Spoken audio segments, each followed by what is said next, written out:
জানেন যে আমাদের এক্সপোর্ট গত 7 মাসে মাইনাস, যেটা বাংলাদেশের ইতিহাসে এই প্রথম যে এক্সপোর্ট কন্টিনিউয়াস মাইনাস হচ্ছে। এবং আমাদের যে ইনসেন্টিভের যে টাকা, নগদ সহায়তার যে টাকা, সেটা অনেকগুলো টাকা পেন্ডিং আছে, প্রায় আমাদের হিসাবে 5,700 কোটি টাকা।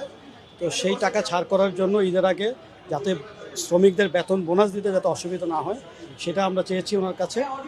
আর আমরা 2 মাসের একটা সফট লোন চেয়েছি, যাতে শ্রমিক কর্মচারীদের বেতন দিতে গার্মেন্টস ইন্ডাস্ট্রি অসুবিধা না হয়। কারণ আপনারা জানেন যে সবগুলো ফ্যাক্টরি কিন্তু ইনসেন্টিভ পায় না। কিছু ফ্যাক্টরি আছে যে ওভেন ফ্যাক্টরি আর সোয়েটার ফ্যাক্টরি, এরা কিন্তু ইনসেন্টিভ খুব কম পায়। তাহলে ওই ফ্যাক্টরিগুলো তো বেতন দিতে পারবে না। তো যেহেতু আপনার এই মার্চ এবং ফেব্রুয়ারি মাসে 60 দিনের মধ্যে 25 দিনই বন্ধ, সরকারি বন্ধ, নির্বাচনের বন্ধ, তা আমাদেরকে 35 দিন কাজ করে 60 দিনে বেতন দিতে হবে। তো সেটা তো আমাদের পক্ষে সম্ভব না। এবং এই উৎকণ্ঠাগুলো আমরা জানিয়েছি ওনাকে, এবং উনি আমাদেরকে আশ্বস্ত করেছেন যে ইনসেন্টিভের টাকাগুলো যত তাড়াতাড়ি ছাড় করানো যায় সেটা নিয়ে উনি সরকারের সাথে, সংশ্লিষ্ট মন্ত্রণালয়ের সাথে কথা বলবেন। All Time Roma.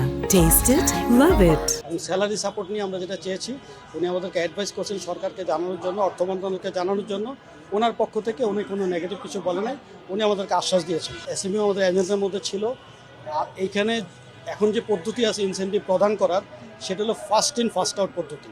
তা আমরা বললাম যে ওইভাবে তো এসএমই পাবে না, এসএমইর জন্য আলাদা একটা স্পেশাল ব্যবস্থা করতে হবে।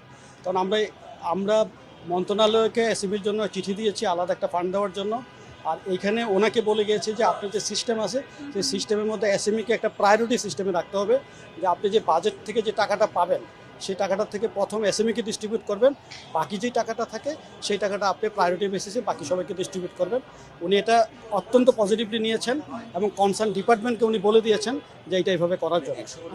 তা আমরা উনি আমাদের কথাগুলো পজিটিভলি নিয়েছেন এবং বলেছেন যে অ্যাকর্ডিংলি এই আগামী যে ইনসেন্টিভ যেটা দিবে সেখান থেকে এটা কার্যকর হবে। আমাদের হিসাব অনুযায়ী 1 মাসের স্যালারি আসে 6.5 থেকে 7,000 কোটি টাকা।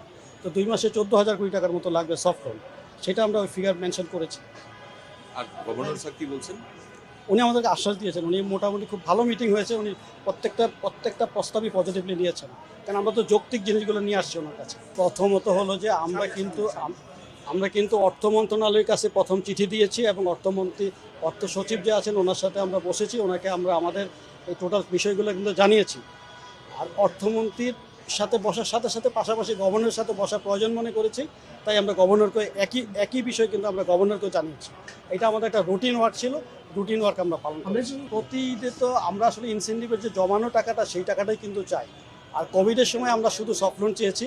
আর এখন সফট লোন চাওয়ার পিছনে যে যুক্তি আছে, সেটা আপনি জানেন যে এই গত রাজনৈতিক অস্থিতিশীলতা, 24-এর আন্দোলন এবং অনেকগুলো রাজনৈতিক শ্রমিক অসন্তোষ, নির্বাচন, এগুলো সব কিছু মিলেই কিন্তু গার্মেন্টস ইন্ডাস্ট্রির অবস্থা খারাপ।